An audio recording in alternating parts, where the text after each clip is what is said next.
We'll now go back to our previous story on the Osun State issue with the secretaries. Now to discuss this, we are joined by public affairs analyst Jide Ojo. Jide Ojo, good afternoon. Thank you very much for joining us once again here this afternoon here on News Central. It's my pleasure. Good afternoon. As always. So, Jide, what legal standings do both the APC and the PDP have in the dispute over local government control in Osun State? Well, I think this will have to be settled by the Supreme Court, given the fact that both camps are laying claim to different interpretation of the Court of Appeal ruling in Akure. And I think I wish the Attorney General and Minister of Justice could wade in and perhaps give a kind of more dispassionate interpretation. But in the absence of that, I think the case will have to proceed to the Supreme Court, given the fact that it's a pre-election matter. It's not a post-election matter. If it were to be a post-election matter, there would have been timelines for the disposition, or it will have ended at the Court of Appeal, given the fact that local government elections petition starts from the tribunal and ends at the appellate court. But in this particular instance, the petition was filed at the Federal High Court in Osogbo in October 2022. So the Court of Appeal has given its own judgment. Now there are different interpretations from the APC and the PDP. As at this afternoon, it was reported that 14 out of the 30 local governments have been taken over by the APC. I don't know whether that will help their cause, because it's also have a chain reaction as to whether this next Saturday's election will hold or will not hold. Indeed, there is the election to be considered, to be concerned about, but how significant is the Osun State House of Assembly's call for the president to actually intervene in this crisis? Well, in the absence, the governor has come out to make his own plea on Sunday that the president should call his nephew to order. And I'm not surprised that the Speaker of the State House of Assembly, who is also a PDP member, has followed suit. But is it all the time we will be welcoming or inviting the president to wade into issue? Don't forget, the president himself is an interested party. I said the president is an interested party because he has family ties in Osun State. That's number one. Aside from that, it's also his party, APC, that is trying to take over. So if the president wades in and asks APC loyalists to go and take over, would the PDP be happy about that? So we need to be very careful when we say president should wade in, president should wade in. I think maybe there should be a stay of execution by either of the two parties, and then there should be an appeal to Supreme Court.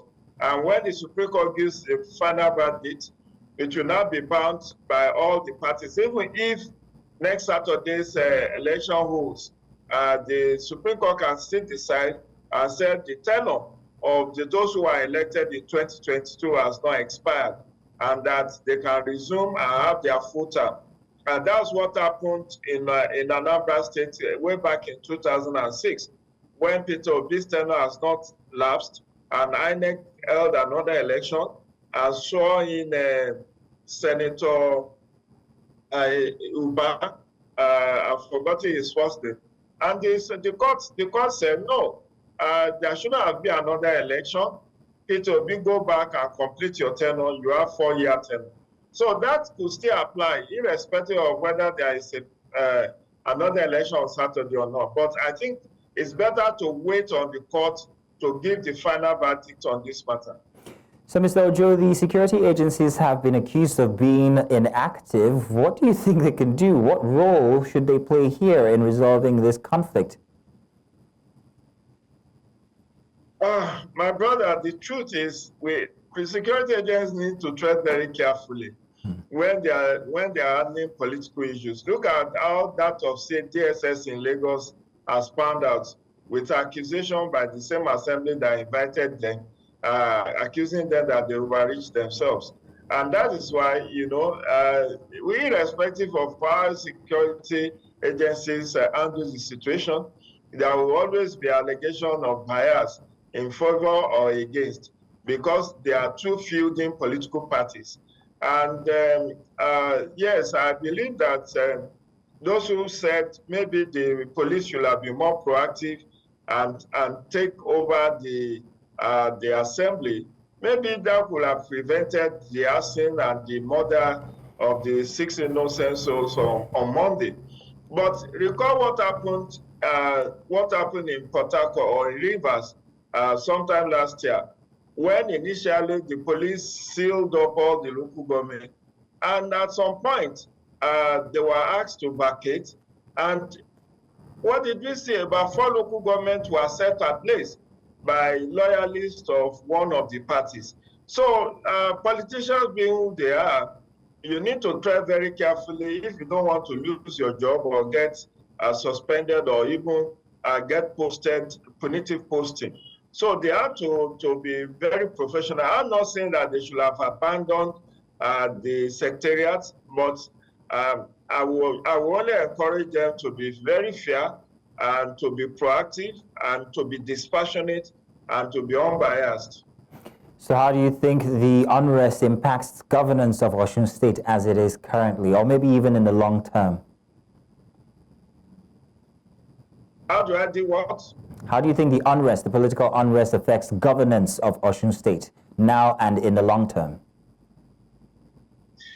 Now, this is an interesting question to ask, because it impacts on governance. Look at lives that have been lost in the course of this week, property that has been destroyed, and the state of fear that has been created. I tell you for free, many hospitality businesses in Osun State will have been impacted negatively this week because of the scare that there could be full-blown political war in Osun. Aside from that, the tension in the state, if not properly handled, can also lead to further loss of, property, and that would be an economic loss in itself. But above all, we need to situate this Osun crisis the way it is. This is what I waded in my column in the Punch of today.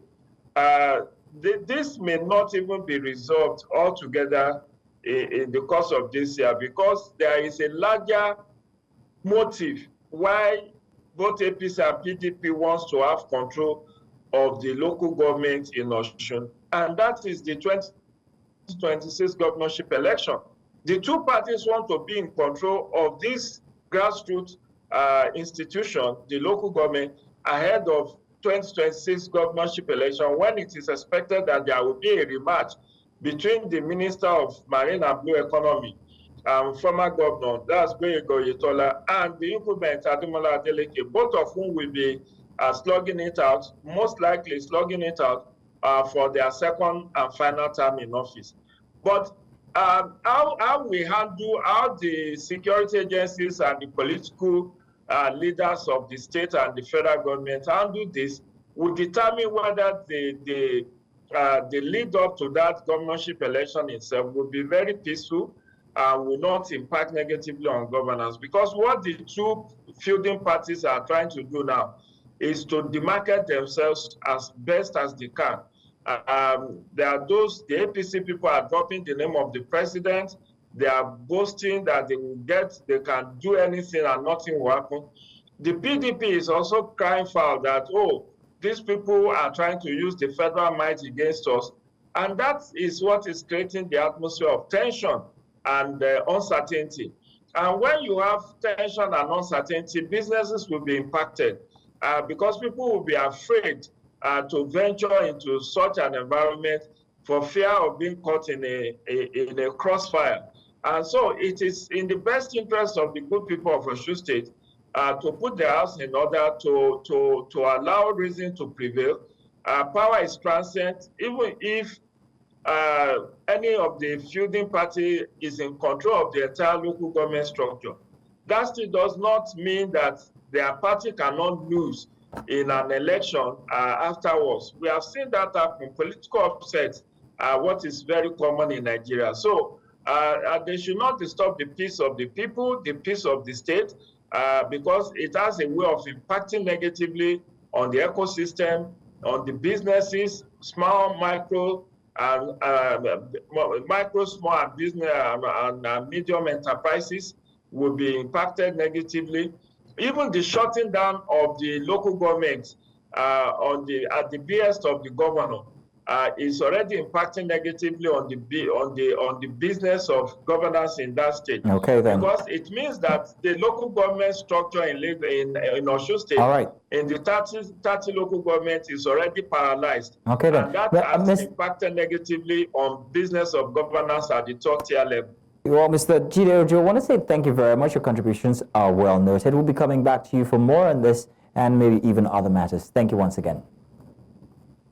My pleasure. Keep safe and stay blessed.